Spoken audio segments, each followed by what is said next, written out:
लोग पूछते हैं कि प्रभु राम आ गए, मंदिर बन गया, राम राज्य आ गया। क्या ये राम राज्य आ गया है क्या कि गरीब को भी खाना मिलता? मंदिर की जगह हॉस्पिटल होता तो हम लोग जितने भी लोग मतलब बेरोजगार लोग, जैसे किसी का तबीयत खराब होता है तो सारे लोग जाते हैं वहाँ पे तो इलाज होता। लोग तो कह रहे हैं कि राम मंदिर से कुछ होने जाने वाला है नहीं, ये तो बस दिखावा है और एक तरीके से आप कहिए तो बीजेपी का प्रचार एजेंडा। राम मंदिर बन गया, सब कुछ हो गया, देश की अर्थव्यवस्था जाए मतलब चूल्हे में जाए, उससे कोई फर्क नहीं पड़ता। मंदिर कोई कमा कर देगा क्या? मंदिर कोई खाना खिलाएगा क्या? क्या होगा मंदिर से?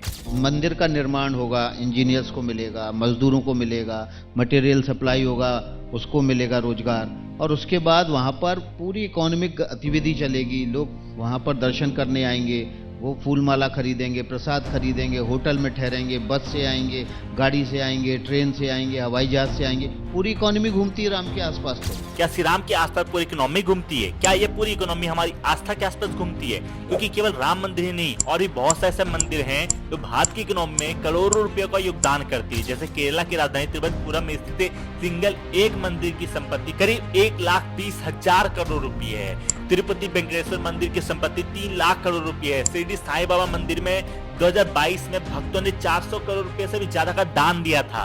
वैष्णो देवी मंदिर में 2000 से लेकर 2020 तक 1800 किलो सोना, 4700 किलो चांदी और 2000 करोड़ से भी ज्यादा का दान दिया था। और ये तो केवल कुछ ही मंदिर है। अगर जागरण जोश न्यूज की वेबसाइट की बात को सच माना जाए तो उनके मुताबिक भारत में कुल 20 लाख मंदिर है, जिसमें हर दिन कोई ना कोई व्यक्ति अपना माथा टेकने जाता है। यानी कि हर दिन 20 लाख मंदिरों के आसपास भारत की इकोनॉमी घूमती है। मान लेते हैं केवल त्योहार जैसे दिवाली और होली, केवल 2 दिनों के लिए इन मंदिरों में केवल 50 लोग 10-10 रुपए चढ़ाते हैं, तो केवल 2 दिनों में इन लोगों के द्वारा मंदिर में 1000 रुपया है। और जब इन्हें हम 20 लाख मंदिरों से गुना कर दें तो टोटल होते हैं 2 अरब रुपये। और ये केवल 2 दिन के बारे में ही याद रखना।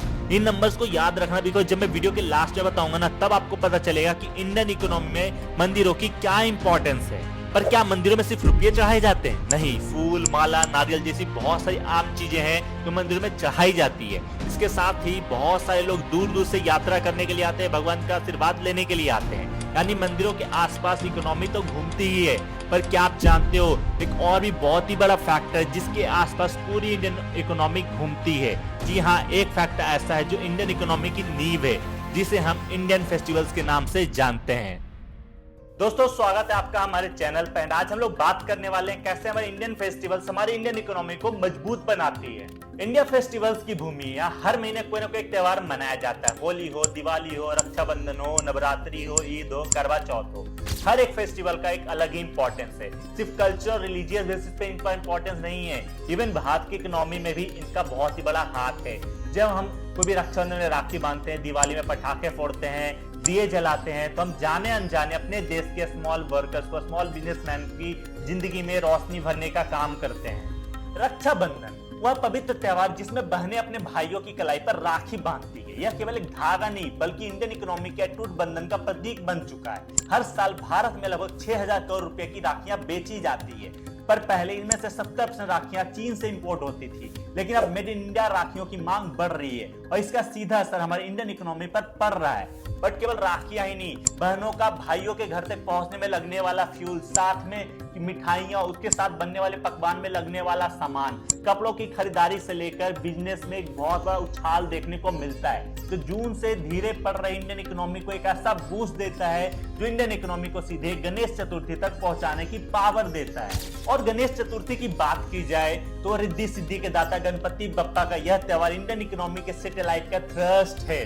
जो न केवल इंडियन इकोनॉमी को बल्कि लाखों लोगों को साल भर की कमाई का कारण बनता है। अकेले महाराष्ट्र में हर साल 30 लाख गणपति की मूर्तियां बनाई जाती है, जिससे 600 करोड़ का कारोबार होता है। वैसे पहले ये मूर्तियां चीन से इंपोर्ट करते थे, पर अब 60% मूर्तियां इंडिया में ही बन रही है। और जैसे जैसे ये नंबर बढ़ रहा है, वैसे वैसे इंडियन इकोनॉमी पर विघ्नहर्ता का आशीर्वाद भी बढ़ता जा रहा है। और इसके बाद बात करें तो करवा चौथ की, तो को बता दूं कि पति पत्नी के रिश्ते की गहराई से ज्यादा ये इंडियन इकोनॉमी से अपना रिश्ता निभा रहा है। करवा चौथ के दौरान इंडियन ज्वेलरी मार्केट में 15 से लेकर 20% की ग्रोथ होती है, साथ ही कपड़ों की खरीदारी हर साल नए रिकॉर्ड तोड़ती है। इसके बाद बात करते हैं उस फेस्टिवल्स की जिसका इंतजार सभी ऑनलाइन शॉपिंग साइट से लेकर सारे ऑफलाइन शॉपिंग सेंटर वाले तक करते हैं। वो त्योहार जो ऑनलाइन शॉपिंग साइट्स के लिए एक ऐसा जीवन दान की तरह है जहां से वो अगले साल के लिए अपने आप को संभाल लेते हैं। क्या आप समझे?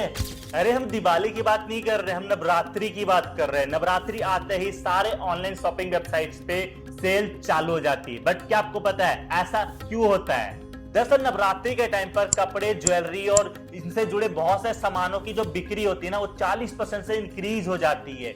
सिर्फ गुजरात के अंदर 10,000 करोड़ का बिजनेस होता है सिर्फ नवरात्रि के टाइम पर। इवन ज्वेलरी, कपड़े और त्योहार से जितने भी जुड़े चीजें हैं ना, उनकी जो सेल्स होती है अपने चरम सीमा पर होती है।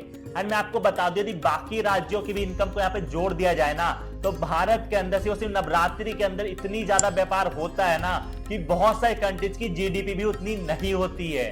इसके बाद आती है दिवाली। दिवाली हमारे देश का सबसे बड़ा और प्यारा त्योहार है। दिवाली के समय पे भारत में 25,000 करोड़ का बिजनेस होता है। इवन जैसे दिवाली आती है, मोमबत्ती, दिए, पटाखे और इलेक्ट्रॉनिक के सामान में जितनी ज्यादा ग्रोथ आती है ना, बता नहीं सकता आपको। इवन दिवाली के टाइम पे 60% घरों में कुछ ना कुछ नया चीजें खरीदी जाती है, बिकॉज उस टाइम आता है हमारा धनतेरस। धनतेरस के टाइम पे कुछ भी नई चीजें खरीदना, इलेक्ट्रॉनिक सामान खरीदना बहुत ज्यादा शुभ माना जाता है, जिसके कारण इलेक्ट्रॉनिक सामानों की, दिए, मोमबत्ती और पटाखे की सेल्स को सबसे ज्यादा बेस्ट बूस्ट मिलता है, यानी कि सबसे अपने पीक टाइम पे होती है। इवन 40% की ग्रोथ देखी जाती है। और एक मजे की बात बताऊं, दिवाली के टाइम पर भारत 131 देशों में नमकीन और स्वीट्स को एक्सपोर्ट करता है। और ये कुछ ही त्योहारों की बात थी। इसके अलावा Holi, Krishna Janmashtami, Dussehra, Mahashivratri, Basant Panchami, Makar Sankranti, Ramnavami, Chhath Puja, Bhai Dooj, Ugadi, Onam, Pongal, Eid, Christmas, Good Friday,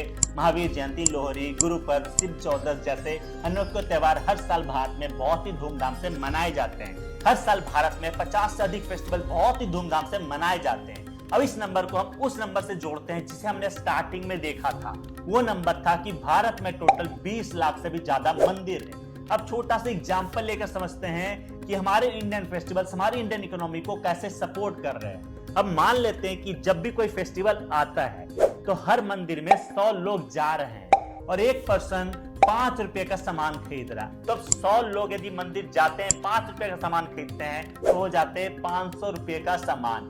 और साल में होते हैं 50 दिन जिसमें हम लोग टेम्पल गए, तो होता है 2500 रुपए का सामान। और टोटल मंदिर से 20 लाख, यानी कि टोटल जो यहाँ पर इनकम होगी 5 अरब रुपये।